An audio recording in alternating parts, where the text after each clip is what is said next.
امید کرتا ہوں آپ سب لوگ پہلے سے اچھے ہوں گے اور اس بار بھی ایوننگ وتھ NLA اسٹار شو کو پسند کریں گے۔ آج کے جو ہمارے خاص مہمان ہیں، تعارف یہ ہے کہ MD sun builders and developers ہیں، director star marketing network ہیں اور اس کے ساتھ بہت اچھے رہنما ہیں ہمارے ساتھ موجود ہیں جناب محمود احمد خان صاحب۔ آئیے ویلکم کرتے ہیں۔ السلام علیکم محمود۔ وعلیکم السلام، کیسے ہیں آپ؟ ٹھیک ہے، خیریت سے؟ الحمدللہ۔ محمود صاحب، سب سے پہلا سوال یہ کرنا چاہوں گا، کہاں سے کریئر کا آغاز کیا، کیا کیا چیلنجز فیس کیے آپ نے اپنی اسٹرگل میں، کچھ شیئر کرنا چاہیں گے؟ دیکھیے، بالکل شیئر کریں گے۔ آپ کا آنے کا شکریہ۔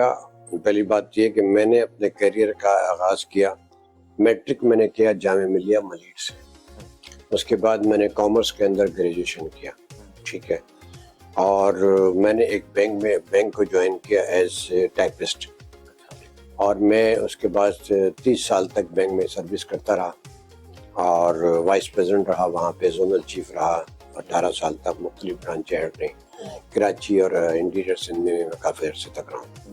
اس کے بعد 2001 میں امریکہ چلا گیا، وہاں میں نے کہا جو ہے نا ایک مارکیٹنگ اور فائننس کے اندر MBA کیا 3 سال کی۔ پھر میں واپس آیا تو میرے دوست ہیں واسق نعیم صاحب، چیئرمین اسٹار مارکیٹنگ کی، میں نے اسٹار مارکیٹنگ جو ہے نا 2004 میں جوائن، 2004 سے اور آج 2023 ہو گیا میں اس کمپنی کے اندر سرو کر رہا ہوں۔ کیا بات ہے۔ اور مجھے سب سے بڑی چیز جو میرے لیے قابل فخر ہے کہ میرے ساتھ میرے ماں باپ کی دعائیں بہت ہیں۔ میں نے زندگی میں کچھ بھی نہیں کمایا سوائے اس کے کہ میرے ماں باپ کی دعائیں ہمیشہ میرے ساتھ رہیں۔ کیا بات ہے۔ نوکری سے اپنے کام کرنے تک کا سفر ہاں، کیسے طے پایا؟ بس بعض اوقات ایسا ہوتا ہے کہ زندگی میں کچھ فیصلے آدمی کر لیتا ہے اور ان فیصلوں کے تحت ہی پھر پوری زندگی گزارتا ہے۔ میں نے فیصلہ کیا، میرے دوست نے مجھے مجبور کیا، مجھے حکم دیا، مجھے دوستیاں اور تعلقات بڑی چیز ہوتی ہیں کہ اب اس کمپنی کو آگے لے کے چلنا ہے۔ جب سے ہم پچھلے 20 سال سے اس مارکیٹنگ، اسٹار مارکیٹنگ کے ساتھ ہم کام کر رہے ہیں، اس کے بعد ہم 2006 میں چلا گیا، 4 میں، بلکہ 4 کے شروع میں نے گوادر کے اندر اپنی انٹری کی، میں اور والد صاحب وہاں پہ گئے اور ہم نے اپنا پہلا پروجیکٹ وہاں پہ اناؤنس کیا، پھر دوسرا پروجیکٹ اناؤنس کیا، پھر تیسرا پروجیکٹ اناؤنس کیا۔ الحمدللہ جو 20 سال کا سفر میرا گوادر کا ہے وہ میرے لیے قابل فخر ہے کہ میں ایک ایسی جگہ کام کر رہا ہوں کہ جہاں پہ غربت بہت ہے اور میرے بہت سارے ساتھی بھی اس میں میرے شریک ہوتے ہیں، اور میں چاہتا ہوں کہ میں گوادر کے لوگوں کے لیے کوئی نہ کوئی کام کر سکوں۔ اس کا جو ماسٹر پلان آیا تھا 2019 میں، اس میں بھی میں نے اپنا پارٹ بہت ادا کیا۔ مجھے خوشی ہے اس بات کی کہ گوادر کے لوگ میری عزت کرتے ہیں۔ اور ابھی حال ہی میں ہم نے دیکھا کہ گوادر میں آپ نے کوئی پروجیکٹ، کوئی ٹاور وہاں پہ تعینات کرا ہے۔ میں نے DG گوادر نے ہم سب بلڈرز کو بلا کے یہ کہا کہ کامرانی صاحب تھے کہ ہم چاہتے ہیں کہ آپ سب لوگ اس گوادر کے اندر اس کی خوبصورتی میں اضافہ کریں اور کوئی چیز مونومنٹس بنائیں۔ تو میں نے اس کی ابتدا کی اور الحمدللہ گوادر میں سب سے پہلا پرائیویٹ آدمی میں ہوں جس نے مونومنٹ بنایا ہے۔ اور آپ جب گوادر میں انٹر ہوں گے، بائی روڈ جائیں گے یا بائی ایئر جائیں گے، تو جب گوادر میں انٹر آپ ہوں گے تو آپ کو سب سے پہلے یہ مونومنٹ ملے گا، اور اس مونومنٹ کی خصوصیت یہ ہے کہ وہ چاروں طرف سے نظر آتا ہے، نمبر 1 بات یہ۔ اور گوادر کے لوگوں کو ایک تحفہ دیا ہے اسٹار مارکیٹنگ نے، چونکہ مجھے اور واسق نعیم صاحب کو گوادر کے لوگوں سے بہت محبت ہے اور ہم چاہتے یہ ہیں کہ گوادر کی ترقی کے لیے اپنا رول ادا کر سکے۔ دیکھیے، گوادر کا ایک اہم بات یہ ہے کہ وہاں پہ سی پیک کا نام دوسرا گوادر ہے اور سی پیک اس ملک کی شہر ہے۔ اب اگر جو وہاں پہ کام جس تیزی سے ہو رہا ہے، ابھی 10 سالہ تقریبات بھی تک اینڈ میں ہو جائیں گے، 10 سال ہو چکے سی پیک۔ چائنا ہمارا بہت اچھا دوست ہے، چائنا نے ہمیشہ ہماری مدد کی ہے۔ ابھی آپ کے علم میں ہوگا کہ وہاں پہ انٹرنیشنل ایئرپورٹ بن رہا ہے، وہ انٹرنیشنل ایئرپورٹ جو ہے نا ساؤتھ ایشیا کا سب سے بڑا ایئرپورٹ بن رہا ہے، ساؤتھ ایشیا کا۔ تو اور $60 بلین ابھی تک گوادر میں سی پیک کے ذریعے ہمیں حکومت پاکستان کو مل چکے ہیں، جس کے پورے پاکستان میں ایک روڈ نیک جو ہے نا نیٹ ورک بنایا گیا، اور بہت سارے کام بہرحال ہو رہے ہیں۔ لیکن جو انٹرنیشنل ایئرپورٹ بن رہا ہے وہ بہت بڑا چائنیز کا ہم لوگوں کے اوپر کہنا چاہیے، میں تو یہ کہتا ہوں اس کو کہ یہ احسان ہے ان کا۔ اور اب اگر یہ ایک طرف ایران ہے، ایک طرف افغانستان ہے ہمارے پاس، ایک طرف دوسرے ممالک ہیں، اب یہ اس کو جو ہے نا بہت تیزی کے ساتھ جو ہے نا ہمیں امید یہی ہے کہ ہم پاکستان کی ترقی میں جو کام چائنا کروانا چاہتا ہے انشاءاللہ اس کے اندر اہم اقتدار پاکستان کا بھی ہو۔ کیا بات ہے محمود صاحب، لاسٹ ایئر بھی اور ہمیشہ سے آپ NLA کا حصہ رہتے ہیں، تو اس سال بھی آپ کو بیسٹ کارپوریٹ سوشل پرسن کا ایوارڈ پریزنٹ کیا جا رہا ہے، کچھ کہنا چاہیں گے تو؟ بہت شکریہ۔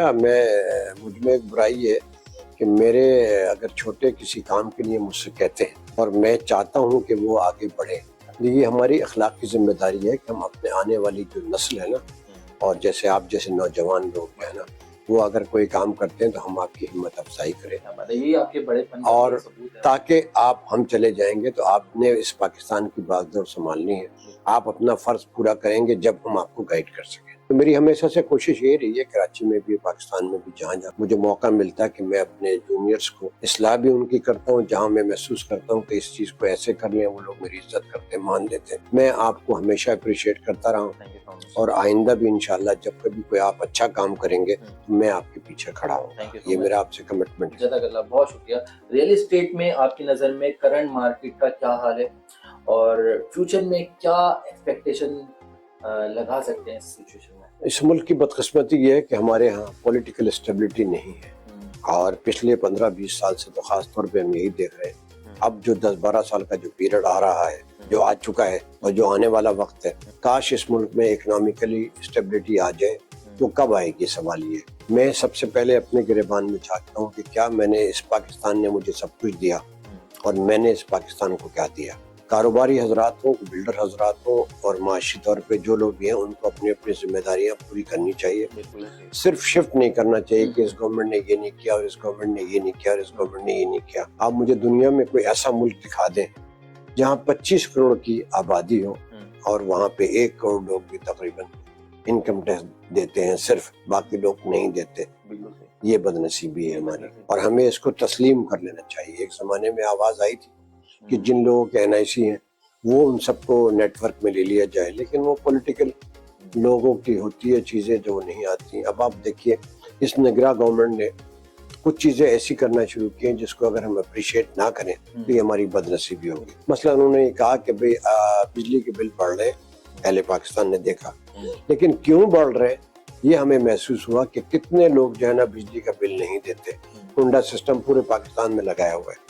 جب انہوں نے ہاتھ ڈالا، سلام کرتا ہوں میں اپنی اسٹیبلشمنٹ اور آرمی کو، انہوں نے ساتھ دیا۔ اور اب آپ دیکھیے جب آپ کے جو وہ لوگ، جو میں اپنے گھر کا بجلی کا بل دیتا ہوں اور آپ بجلی کا بل نہیں دیتے، کیوں نہیں دیتے، یہ ایک علیحدہ سوال ہے۔ لیکن اب اس طرف قدم اٹھایا گیا، اور آپ کو پورے پاکستان میں ہم نے دیکھا کہ ایسے ایسے لوگ پکڑے گئے، ایسے ایسے لوگ پکڑے گئے جن کا ہم تصور بھی نہیں کر سکتے کہ بھئی 2-2 کروڑ روپے کی گاڑیاں ان کے گھر پہ کھڑی ہوئی ہیں اور ڈائریکٹ ان کے پاس لائٹ آ رہی ہے، ڈائریکٹ ان کے پاس۔ تو یہ بدقسمتی ہوتی ہے، اور بھی بہت ساری چیزیں ہیں اس کی، ہمیں کچھ نہ کچھ اس نگراں گورنمنٹ کو خاص طور پہ کچھ اقدامات اور ایسے کرنے پڑیں گے کہ جس سے کڑوا گھونٹ پی لیں تو آج اچھا ہے۔ ان پاپولر فیصلے یہ نگراں گورنمنٹ کر سکتی ہے۔ جب کبھی پولیٹیکل گورنمنٹ جب آئے گی، اب تو خیر 10 فروری کا اعلان ہو گیا، اللہ کرے اس ملک میں 10 فروری کو الیکشن ہو جائے، تو ان پاپولر فیصلے کرنے پڑیں گے۔ اب آپ دیکھیے اسٹیل مل ہمارا 10-15 سال سے کس حالت میں ہے۔ اب ہم PIA کی طرف جا رہے ہیں، اس کی نشر جو ہے نا پرائیویٹائزیشن کی طرف جا رہے ہیں، اس پہ بھی ہمارے بہت سارے سوال جواب بن رہے ہو رہے، لیکن ہم کچھ ان پاپولر فیصلے ایک نگراں گورنمنٹ کر لے، یہی کر بھی سکتے ہیں، چونکہ ان کا کوئی پولیٹیکل تو ان کا کسی کے ساتھ کوئی پولیٹیکل نظر نہیں آتا کہ ہاں یعنی، تو یہ فیصلے ان کو کر لینے چاہیے۔ ملک کی معیشت کو اکنامک طور پہ بڑھانے کے لیے ضروری ہے کہ ہم کچھ فیصلوں پہ جو ہے نا قدغن لگائیں کہ ہاں یہ فیصلے ہمیں ہونے چاہیے۔ آپ دیکھیے ہمارے یہاں بدقسمتی کے ڈالر کا ریٹ کہاں سے کہاں چلا جا رہا ہے، 285 روپے اب جا کے ہوا ہے 200، ابھی تو 350 350 ہو گیا تھا۔ تو ہم انتظار کرتے ہیں کہ پولیٹیکل گورنمنٹ آئے اور وہ اچھے اقدامات کرے۔ تو ایک بات میں ریکویسٹ کرتا ہوں آپ کے توسط سے کہ جو کچھ پولیٹیکل یہ نگراں گورنمنٹ کرے اس کو لیگل کوریج بھی دے دی جائے، تاکہ جو گورنمنٹ آنے والی وہ بھی ان کو کسی صورت سے ختم نہ کر سکے۔ دنیا کے بہت سارے لوگ یہاں انویسٹمنٹ کرنا چاہتے ہیں، پورے فارنر بہت انویسٹ، آپ دیکھیے کیا کمال کی بات ہے۔ ابھی جو اسٹاک آپ کا بڑھا ہے